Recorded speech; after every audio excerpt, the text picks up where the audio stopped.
Assalamu alaikum. Welcome back to MS Academia. I am your host, microbiologist Ikra Akram Khan. Okay, let's start with today's topic, and that is how to make the structure of an atom of first 20 elements. ठीक है, मतलब ये कि आज हम इस video में देखेंगे कि फर्स्ट 20 एलिमेंट्स का जो स्ट्रक्चर है वो कैसे बनता है, उनका एटॉमिक स्ट्रक्चर कैसे बनाया जाता है। तो ये 9-10 के स्टूडेंट्स को बेसिकली प्रोजेक्ट मिला हुआ है कि उन्होंने बताना है कि प्रोटॉन कितने हैं, न्यूट्रॉन कैसे है, इलेक्ट्रॉन कैसे है, कि मतलब उनका किस तरीके का आपने एटम बनाना है। तो हमें कई रिक्वेस्ट आई थी कि हमें ये आप स्ट्रक्चर जो है वो बताना सिखाएं।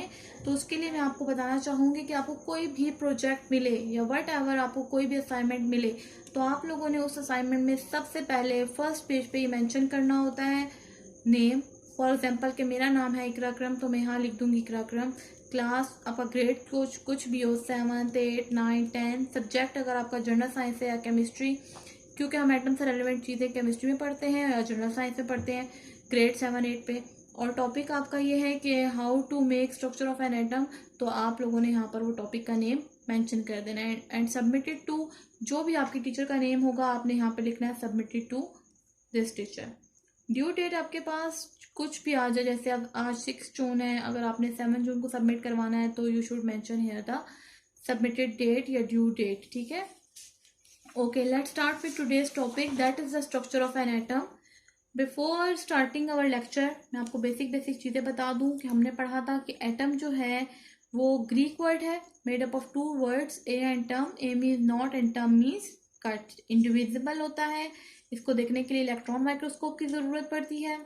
ठीक है, अब इसमें 3 फंडामेंटल पार्टिकल्स होते हैं, प्रोटॉन, न्यूट्रॉन और इलेक्ट्रॉन, यानी कि प्रोटॉन, न्यूट्रॉन, इलेक्ट्रॉन कंबाइन होकर क्या बनाते हैं, एटम बनाते हैं। तो आज हम फर्स्ट 20 एलिमेंट्स का स्ट्रक्चर बनाना आपको सिखाएंगे इस वीडियो में।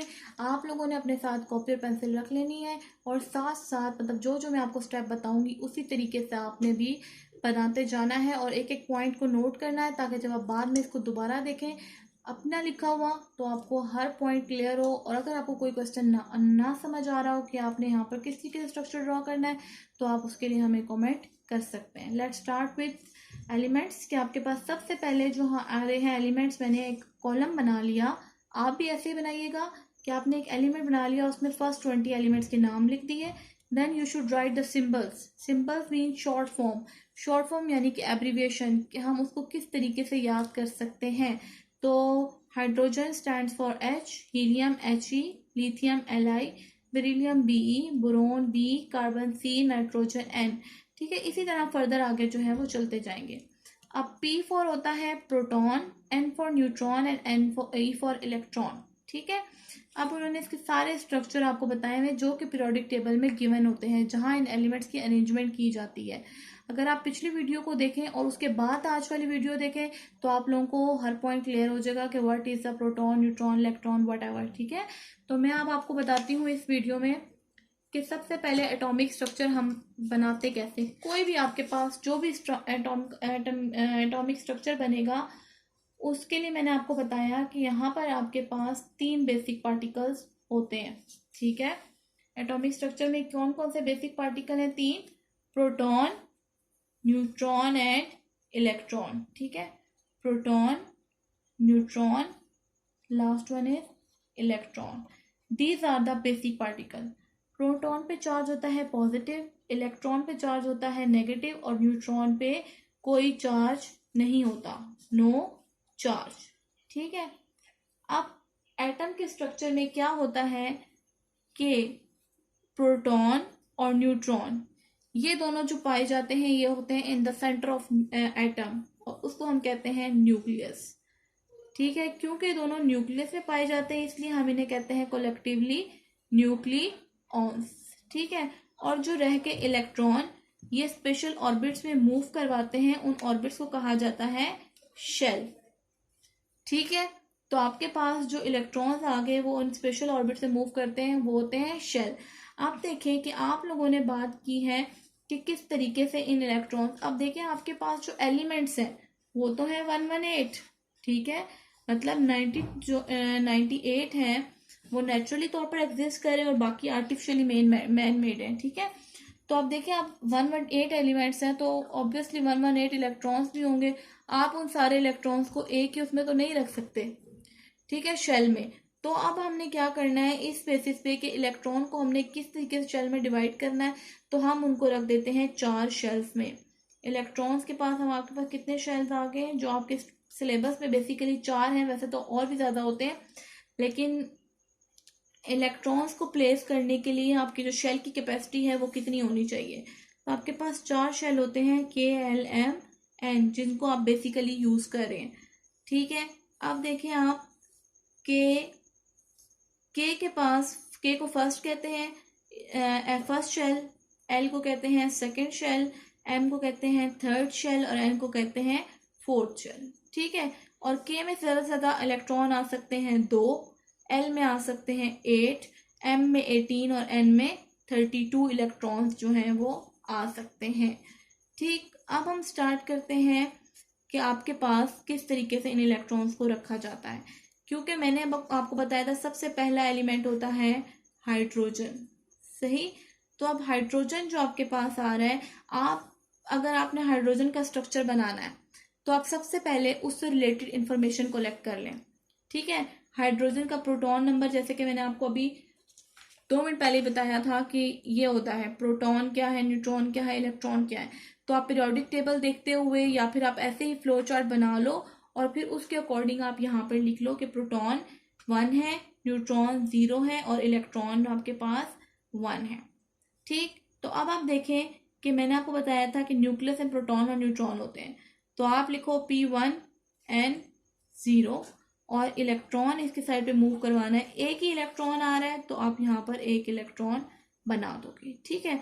और जिन बच्चों को प्रोजेक्ट्स मिला हुआ है कि उन्होंने किस तरीके से पेपर से बनाने, यानी कलर पेपर को यूज करते हुए जो आपने स्ट्रक्चर बनाने, तो आप क्या करेंगे, दरमियान में एक प्रोटॉन बना देंगे और न्यूट्रॉन कोई भी शो नहीं करेंगे, और साथ में एक इलेक्ट्रॉन डिफरेंट कलर पेपर ले लें, जैसे आप प्रोटॉन को शो करें येलो कलर से, न्यूट्रॉन को शो करें रेड कलर से और पिंक करें इलेक्ट्रॉन से, तो आप उस तरीके से इसको बना सकते हैं। नेक्स्ट आपके पास आ गया है हीलियम, ठीक है। अब आपने इसी तरह से हीलियम का स्ट्रक्चर बनाना है, तो आप क्या करेंगे, हीलियम का स्ट्रक्चर बनाने के लिए भी आप देखें, हीलियम का स्ट्रक्चर बनाने के लिए भी आपको 3 चीजें वही लिखनी है, प्रोटॉन, न्यूट्रॉन एंड इलेक्ट्रॉन, ठीक है। अब आपके पास जो प्रोटॉन है यहाँ पर वो भी 2 है, ठीक, न्यूट्रॉन भी 2, इलेक्ट्रॉन भी 2, सही। तो अगर अब आप देखो कि मैंने आपको जैसे स्ट्रक्चर बताया था कि दरमियान में क्या आएगा आपके पास, न्यूक्लियस, न्यूक्लियस में आप लिख देंगे प्रोटॉन 2, न्यूट्रॉन 2 और इलेक्ट्रॉन आप यहाँ पर मूव करवा देंगे। लेकिन यहाँ पर आपके पास जो सिर्फ 2 ही इलेक्ट्रॉन आप बना सकते हो, इससे ज्यादा नहीं। लेकिन अगर आपके पास फॉर एग्जाम्पल लिथियम का आ जाता है, ठीक है, लिथियम के आपके पास प्रोटॉन है 3, न्यूट्रॉन होते हैं 4 और इलेक्ट्रॉन भी होते हैं 3। अब हमने तो कहा कि फर्स्ट शेल में 2 आ सकते हैं, लेकिन इसमें तो 3 इलेक्ट्रॉन है हमारे पास, तो वो हम कैसे बनाएंगे।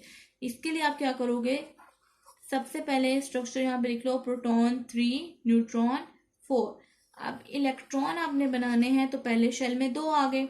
अब उसके बाद आपके पास देखें, यहाँ पर तो आपको इलेक्ट्रॉन 3 दिए हुए, जब आपने पहले शेल में 2 डाल दिए तो एक जो रह गया उसका क्या करेंगे, ठीक है, तो उसके लिए आप सेकेंड शेल बनाएंगे, सही। तो आपके पास ये देखें, आपको शो हो गया कि प्रोटॉन 3 है, न्यूट्रॉन 4, इलेक्ट्रॉन 3 थे, तो हमने पहले वाले शेल में 2 रख दिए और जो एक बच गया उसे हमने रख दिया अगले शेल में।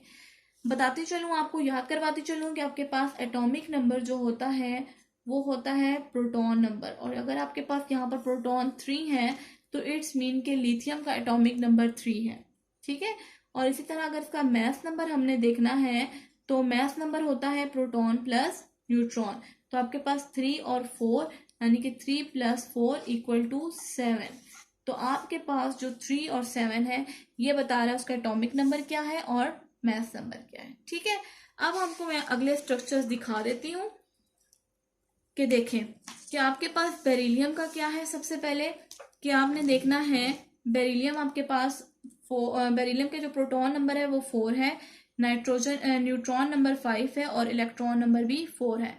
तो आप इसके लिए क्या करेंगे, पहले वाले को आपने दो, मतलब प्रोटॉन और न्यूट्रॉन तो आ गया आपके न्यूक्लियस में, अब रह गए इलेक्ट्रॉन, फर्स्ट शेल में दो, अगले में भी दो। इस तरह बोरॉन के 5 6 5, तो आप पहले शेल में इलेक्ट्रॉन जो आपका 5 है तो पहले में 2 आ जाएंगे, अगले में 3 आ जाएंगे। कार्बन का अगर आप देखो 6 6 6 है, आप सारे के सारे एक शेल में रख दोगे तो वो स्ट्रक्चर गलत हो जाएगा, ठीक है।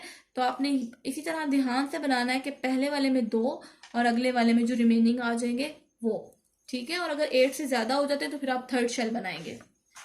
ओके, अब आप देखें आपके पास नाइट्रोजन की इसी तरह 7 7 7 है, तो आप प्रोटॉन और न्यूट्रॉन को न्यूक्लियस के दरमियान में शो करेंगे, न्यूक्लियस में शो करेंगे, पहले वाले में 2 और जो रिमेनिंग 5 है वो फर्स्ट शेल में आ जाए। ऑक्सीजन के भी इसी तरह, फ्लोरीन के भी इसी तरह से, ठीक है। अब आप लोगों ने कोशिश करनी है कि जब आपका प्रोजेक्ट हो, मतलब जो आप प्रोजेक्ट बनाए, तो आप लोगों ने सबसे पहले जैसे मैंने लिखा हुआ है प्रोटॉन न्यूट्रॉन इलेक्ट्रॉन के मेंशन करें और फिर आप स्ट्रक्चर बनाना जो है वो स्टार्ट करें। अब आप लोगों ने अगर इससे मुतालिक कोई भी क्वेश्चन हो या आपसे कोई भी स्ट्रक्चर में से ना बन रहा हो इसी उसके ऊपर, ठीक है, मैं आपको एक और लास्ट भी बता देती हूँ। जैसे मैंने आपको 2 का तो बता दिया, लेकिन एक लास्ट और, तो लास्ट जो मैं आपको बता रही हूँ वो है सिलिकॉन। अब सिलिकॉन में आपके पास जो प्रोटॉन नंबर है 14 है, न्यूट्रॉन भी 14 है और इलेक्ट्रॉन भी 14 है, ठीक है। आप साथ साथ देखिएगा कि आप लोगों को कॉन्सेप्ट क्लियर हो गया या नहीं हुआ। आप लोग देखें, मैंने आपको बताया था कि दरमियान में प्रोटॉन आ जाएगा और न्यूट्रॉन, प्रोटॉन भी 14 है और न्यूट्रॉन भी 14, ठीक है। अब आपके पास है इलेक्ट्रॉन 14, तो आप इलेक्ट्रॉन बनाने के लिए क्या करोगे, पहले शेल में आप रखेंगे 2, ठीक। अब आप देखें 14 में से 2 माइनस कर दी हमने तो रह गए 12। अब इन 12 में से क्योंकि हमारे पास एल शेल में ज़्यादा से ज़्यादा 8 इलेक्ट्रॉन आ सकते हैं तो हम 8 इंटर कर देंगे, 1 2 3 4 5 6 7 8। अब इन 12 में से भी हमने क्या किया कि 8 को माइनस कर दिया तो पीछे रह गए 4 इलेक्ट्रॉन। तो अब हमें थर्ड शेल की भी ज़रूरत पड़ गई, तो हमने क्या किया, थर्ड शेल को भी यूज़ कर लिया। आप लोगों ने अपने पास कंपास से सर्कल बना लेने या फिर कोई कैप वगैरह ले लें तो उससे बना लेंगे, ठीक है। 1 2 3 4, तो ये आपके 4 जो हैं वो इसमें आ जाएंगे। अगर आपको टीचर कहते हैं कि आप लोग अपने एटॉमिक नंबर या मैथ्स नंबर भी आप लोग लिख लें, तो जो मैंने आपको स्टार्ट में बताया था उसी तरीके से आपने प्रोटॉन नंबर का बता देना है कि 14 है तो इट्स मीन कि इसका एटॉमिक नंबर 14। और प्रोटॉन और न्यूट्रॉन को अगर आप प्लस करते हैं, मतलब 14 और 14 तो 28 बनता है, तो आपका पास मैथ्स नंबर आ जाएगा 28। इसी तरह आप लोगों ने फर्स्ट 20 एलिमेंट के स्ट्रक्चर बना लेने। और अगर आपको ना बनाने आए या आपको कहीं पर भी कोई प्रॉब्लम हो तो आप हमें कमेंट में मेंशन कर सकते हैं, क्वेश्चन करके पूछ सकते हैं कि इसका आप हमें स्ट्रक्चर बता दें, तो हम आपको ज़रूर बताएंगे। नेक्स्ट थिंग इज़ दैट कि आप लोगों ने अगर मोर वीडियोस आपको चाहिए या इसके मतलब कोई भी इंफॉर्मेशन चाहिए तो आप हमें जो है वो मेल कर सकते हैं कि हमें नेक्स्ट वीडियो ये चाहिए। उसके लिए आपको जीमेल जो आप लिंक है हमारा वो है remistacademia@gmail.com, ठीक है। Please like and subscribe our channel for a more videos. Thank you.